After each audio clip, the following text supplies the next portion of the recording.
अस्सलाम वालेकुम friends, welcome back to top smarties drama serial Hasrat. Fabiha आज खूब अच्छे से तैयार होकर सुबह सवेरे ही अरहम के साथ चली जाती है और माँ को बता गई कि हमजा मुझे लेने नहीं आएगा, उसे मालूम है कि मैं जा रही हूँ। लेकिन कुछ देर के बाद हमजा आ गया, फबीहा के बारे में पूछने लगा तो माँ बहुत शर्मिंदा हो जाती है कि इसे क्या कहे। आज तो उनकी बेटी झूठ बोलकर चली गई। तो ऐसे में फरहीन चुप नहीं रहती, कहने लगी तुम्हें समझ नहीं आ रही, वो अपने हालात बदलना चाहती है, इसके लिए अगर वो मर्द भी बदलना चाहती है तो इसमें क्या बुराई है। हर कोई अपने अच्छे के लिए सोचता है। अब तो माँ फरहीन को डांटने लगी, कैसी बातें कर रही हो तुम, वो जॉब पर गई है। तो फरहीन भड़कने लगी, ये कौन सी जॉब है जहाँ पर बॉस एम्प्लॉय को खुद पिक एंड ड्रॉप देता है, मैंने तो पहली बार ये जॉब देखी। हमजा तुम समझ जाओ और फबीहा के रास्ते से हट जाओ। हमजा जिसकी जान अटकी है फबीहा में, भला कैसे इतनी आसानी से उसके रास्ते से हट जाए।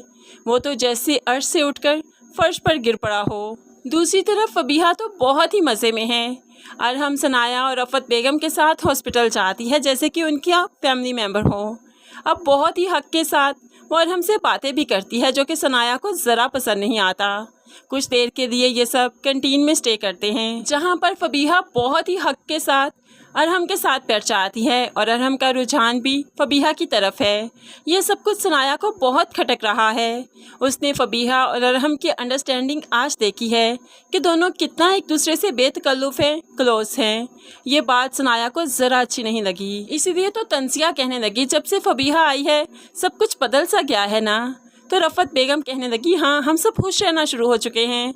ये पूरा दिन हमारे साथ गुजारती है, कैसे मुमकिन है कि हम लोग इसके आदी ना हो जाएं। अब अगले दिन सनाया जब ऑफिस गई तो अरहम ऑफिस से जब आता है तो मिठाई का डब्बा लाता है, अपनी माँ को खुशखबरी सुनाने लगा कि मेरी प्रमोशन हो चुकी है। माँ तो बहुत खुश हुई, माँ को मिठाई खिलाता है तो माँ कहने लगी फबीहा को भी खिलाओ ना बेटा, हमारे घर का हिस्सा है ये, इसे भी खिलाओ चलो अपने हाथों से।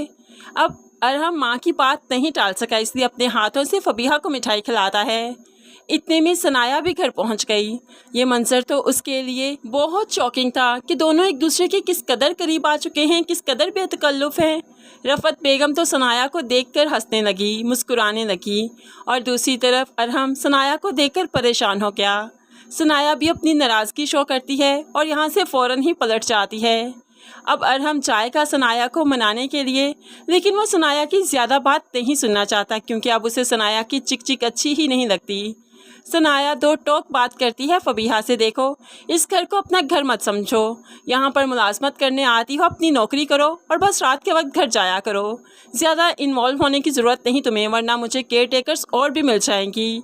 लेकिन फबीहा को अब सनाया की धमकियों की कोई परवाह नहीं क्योंकि वो जान चुकी है कि सनाया की इस घर में कोई वक़्त नहीं।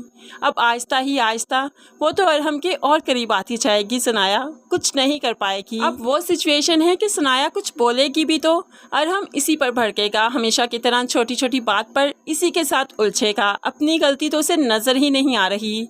अब यहाँ पर फबीहा के साथ बच्चे भी हैं, अरहम भी, रफ़त बेगम भी, इसलिए फबीहा स्ट्रॉन्ग हो चुकी है और सनाया कमज़ोर। अरहम बहुत ही ज़्यादा खुदगर्ज है जो अपनी खुदगर्जी के लिए सनाया से जॉब तो करवाता है लेकिन फिर उसके हकूक़ किसी और को भी दे रहा है।